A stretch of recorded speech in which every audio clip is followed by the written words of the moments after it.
اس وقت بھی وہ فوج اسٹیبلشمنٹ کے خلاف نہیں ہیں.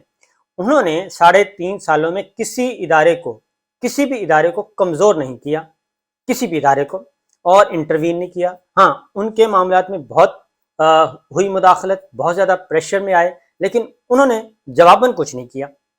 اور یہاں تک کہ ڈائری اٹھائی اور وہ اپنے گھر کو چل دیے. ایک ڈائری لے کے آتے تھے، ڈائری لے کے چلے گئے. نہ ہی انہوں نے جب وزیر اعظم ہاؤس میں آنا تھا تو کنٹینرز سامان کا آیا وزیر اعظم ہاؤس میں، اور نہ ہی جب انہوں نے وزیر اعظم ہاؤس چھوڑنا تھا، نہ ہی وہاں سے کوئی ٹرک لادے گئے کہ سامان وزیر اعظم صاحب کا اب شفٹ ہو رہا ہے ان کی ذاتی رہائش گاہ پہ. یہ 1947 سے لے کے آج تک 75 سالوں میں یہ پہلا موقع تھا. ورنہ وزیر اعظم، وزرائے اعظم آتے تھے اور جاتے تھے. ایون جو کیئر ٹیکر پرائم منسٹر آتے تھے وہ بھی ساز و سامان بے شک لاتے کچھ نہیں تھے لیکن لے جاتے بہت تھے. یہ سب کچھ ہو گیا. اب جی میٹنگ تھی، اور میٹنگ آپ کو بتا دیتا ہوں. میٹنگ شروع ہوتی ہے اور وہ کہتے ہیں کہ ہم نے یہ فیصلہ کیا ہے کہ وہ ہمارا دشمن ہے، ہی از آور انیمی، اور ہم نے اس کو اپنا دشمن ڈکلیئر کر دیا ہے. اب آپ کی مرضی ہے کہ آپ کیا کریں گے. ہمیں اس کا نام بھی نہیں سننا، اس کا نام نہیں آنا چاہیے، اور اس کے نام لینے پر بھی پابندی عائد ہوگی، ڈائریکٹ اور انڈائریکٹ ہر طرح کی پابندی برقرار. اور اب آپ نے فیصلہ کرنا ہے کہ آپ ہمارے ساتھ ہیں یا پھر ہمارے ساتھ نہیں ہیں. اور اگر اس فیصلے پر عمل درآمد نہیں ہوتا تو پھر اس کے جو نتائج ہوں گے وہ آپ لوگ بھگتیں گے. یہ 3.5 منٹ، میکسیمم 3.5 منٹ کی کاروائی تھی، 3 سے 3.5 منٹ اور 180 سیکنڈ، 180 سے 200 سیکنڈ کی یہ ساری کی ساری کہانی تھی. اور یہ میسج لاؤڈ اینڈ کلیئر انہوں نے کنویڈ اوکے یس سر. یہ ہو کے اس کے بعد میٹنگ ہو گئی برخاست، اور اس کے بعد اچھا سا کھانا آیا. اس کے بعد یہ سارے کے سارے لوگ مختلف اپنے گئے اپنے علاقوں میں، اور اپنے علاقوں میں جا کے پھر اپنے لوگوں کو بتایا کہ جناب یہ ہے فائنل ورڈ. تو ہم نے جو سنا آپ تک پہنچا دیا، اب آپ جانیں اور آپ کا جانے کام. یہ سب کچھ ہوا.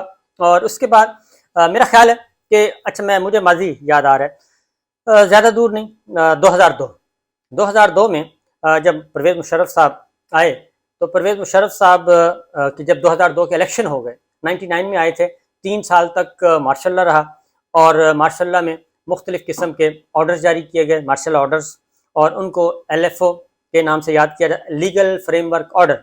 تو جب مذاکرات ہو رہے تھے، جب ہوتا یہ ہے کہ جب مارشل لا لگتا ہے تو اس مارشل لا دور میں جتنے بھی مارشل لا کے احکامات جاری کیے جاتے ہیں، اس میں مارشل لا لگانے سے لے کے اور مارشل لا اٹھانے تک جتنے بھی احکامات جاری کیے جاتے ہیں ان کا ایک ایشو ہے، وہ انڈیمنٹی اس کو کہتے ہیں. انڈیمنٹی لینی ہوتی ہے پارلیمان سے، آنے والی پارلیمان سے، کہ پچھلے 3 سالوں میں یا 5 سالوں میں یا 11 سالوں میں، ضیاء الحق صاحب 11 سال رہے تو ان کو 11 سال کی انڈیمنٹی ملی تھی. جتنے بھی انہوں نے آرڈر پاس کیے تو ان کو لیگل کور، کانسٹیٹیوشنل کور دیا جاتا ہے، تاکہ آنے والی گورنمنٹ جو ہے وہ کوئی ان کے خلاف کاروائی نہ کر سکے کہ یہ تو غیر قانونی احکامات تھے یا اس کی کوئی حیثیت ہی نہیں تھی، کیونکہ لیجیٹیمیسی تو ہوتی نہیں ہے. اسی طریقے سے پرویز مشرف صاحب رہے تھے کوئی 8 سال، اور 3 سال رہے. تو 3 سال میں جتنے بھی آرڈر پاس کیے تو وہ جب ایم ایم اے اپوزیشن میں MMA تھی، پیپلز پارٹی تھی، مسلم لیگ نواز تھی، اور سب کے سب ان سے مذاکرات چل رہے تھے لیگل فریم ورک آرڈر پہ، LFO. تو ان کو کہا جاتا تھا. تو ہوا یہ کہ پھر ایک حکم آیا تھا کہ ان کو لیگل فریم ورک آرڈر نہیں کہنا، LFO نہیں کہنا. پاکستان ٹیلی ویژن کو بھی یہ حکم گیا، اور جو حکومت کی خبر رسائی ادارے ہیں، APP سرکاری ادارے، ان کو بھی یہ حکم گیا، اور اخبارات کو بھی حکم گیا کہ آپ نے LFO نہیں کہنا، بلکہ آپ نے کہنا ہے آئینی ریفارمز، قانونی اصلاحات، اس کو ریفارمز کہنا ہے. تو لہٰذا وہ ریفارمز کہا جاتا تھا. تو اسی طریقے سے اب بھی یہ کہا جا رہا ہے. لیکن یہ میٹنگ تھی 3.5 منٹ کی، اور یہ بھی میٹنگ برخاست بھی نہیں ہوئی تھی کہ فوری طور پہ یہ خبر جو ہے وہ جنگل میں آگ کی طرح پھیل گئی اور پوری دنیا میں پھیل گئی. اور اس کے بعد پھر ہم نے دیکھا کہ مریم صاحبہ تقریر کرتی ہیں تو انہوں نے جہاں بھی عمران خان صاحب کا نام لیا، اس پہ عمران خان صاحب کے نام پہ وہ بیپ چلتی رہی، ٹوں ٹوں ٹوں کی آواز آتی رہی، اور ان کا نام لینا پابندی عائد کر دی گئی. اس کے بعد جو ہمارے میڈیا مینیجرز ہیں، میڈیا پرسنز ہیں اور ڈائریکٹر نیوز ایڈیٹرز، ان کی پھر ایک پریس ریلیز بھی آئی کہ یہ جو بدترین قسم کا سینسرشپ ہے اس کو ختم کیا جائے، اور اس طریقے سے جو آئین ہمیں اجازت دیتا ہے پابندی نہیں لگانی چاہیے، آئین کے حدود کے اندر رہتے ہوئے ہمیں اپنا کام کرنے دیا جائے۔ اب مسئلہ یہ ہے کہ اگر عمران خان کا لفظ بین کر دیا جائے الیکٹرانک میڈیا پہ، پرنٹ میڈیا پہ، تو پھر کیا کہا جائے گا؟ فار ایگزامپل وہ عدالت میں جاتے ہیں تو وہاں پہ حاضری ہوتی ہے، تو کیا بتایا جائے گا کہ آج کس کی حاضری ہے احتساب عدالت میں، آج عدالت نے کس کو ضمانت دی، آج عدالت نے کس کا بیان قلم بند کیا، کیونکہ آج القادر ٹرسٹ کی پریس کانفرنس ہوتی ہے تو اس میں پھر کیا کہا جائے گا۔ تو بہرحال یہ ایک بڑی ہی دلچسپ صورتحال ہے، تو یہ کوشش کی جا رہی ہے، لیکن سوشل میڈیا پہ بہت زیادہ رد عمل آ رہا ہے اس پہ، اور الیکٹرانک میڈیا اور جو اخبارات کے ایڈیٹرز کی ایک تنظیم ہے انہوں نے بھی اس پہ آواز بلند کی ہے۔ بہرحال دیکھتے ہیں کہ ماضی میں بھی ذوالفقار علی بھٹو صاحب پہ بھی ایسا ہی وقت آیا تھا، نواز شریف صاحب پہ ایسا وقت آیا، محترمہ بے نظیر بھٹو پہ ایسا وقت آیا، یعنی کہ پیپلز پارٹی پہ، مسلم لیگ نواز پہ، دیگر جماعتوں پہ، تو پاکستان تحریک انصاف پہ یہ فرسٹ ٹائم آیا ہے۔ یہ سب کچھ کیوں کیا جا رہا ہے یہ میں آپ کو بتاؤں گا انشاءاللہ اگلے ویلاگ میں، کیونکہ گفتگو لمبی ہو رہی ہے، لیکن کہنا یہی تھا کہ ضیاء الحق صاحب کی آخری تقریر مجھے یاد آ رہی ہے، کیونکہ ضیاء الحق صاحب بھی یہی کہتے تھے۔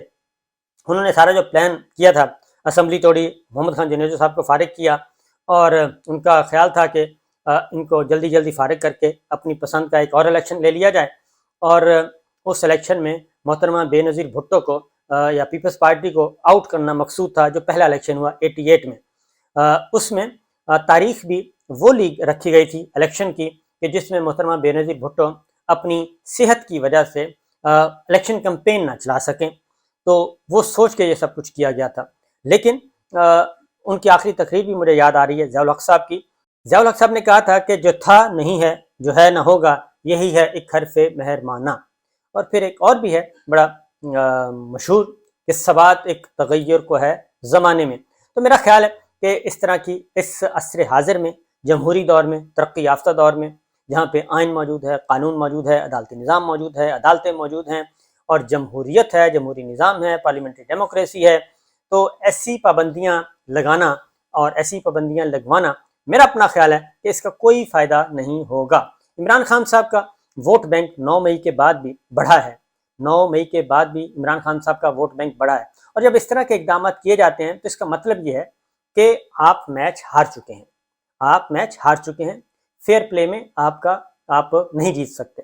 ایون انفیئر مینز بھی استعمال کیے جا رہے ہیں، لیکن انفیئر مینز استعمال کرنے کے بعد بھی میچ آپ کے قابو میں نہیں ہے، میچ آپ کے ہاتھ سے دن بدن نکلتا جا رہا ہے، کیونکہ پارٹی توڑ کے دیکھ لی، لوگوں کو الگ کر کے دیکھ لیا، 9 مئی ہو گیا، اس کے بعد جو ایک قہر نازل ہے پورے ملک میں وہ بھی ہم نے دیکھ لیا، لیکن اس کے باوجود جو سرویز آ رہے ہیں، جو رپورٹس آ رہی ہیں، اس میں ابھی بھی عمران خان صاحب ہی مقبول ترین رہنما ہیں، اور وہ بڑے زور شور سے کہہ رہے ہیں کہ میں کسی قسم کا کمپرومائز کرنے کے لیے تیار نہیں ہوں، out of the way compromise, میں موجود ہوں، میرا ووٹ بینک موجود ہے، آپ پارٹی بھی توڑ لیں، جب آپ کی تسلی ہو جائے اس وقت آپ الیکشن کروا دیں، 4 ہفتے بعد 4 ہفتے آپ کے پاس کافی ہیں۔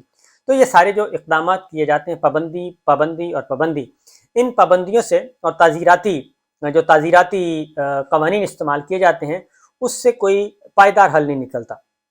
تو یہی ہے ایک حرف مہرمانہ، تو اس کو سوچنے سمجھنے کی ضرورت ہے۔ تو عمران خان صاحب پہ اب آپ نے عین کو میم سے نہیں ملانا، اور میم کو رے سے نہیں ملانا، رے کو الف سے نہیں ملانا، اور الف کو نون سے نہیں ملانا، اور نہ ہی ان کو ملا کر پڑھنا ہے۔ ہاں، ان کے حصے بکھرے کر دیں تو وہ ویل اینڈ گڈ ہے، اس کی باقی باتیں انشاءاللہ اور بتاؤں گا، کیونکہ پریشر بہت آ رہا ہے، پریشر بہت زیادہ ہے، انٹرنل اور ایکسٹرنل دونوں دباؤ بڑھتے جا رہے ہیں۔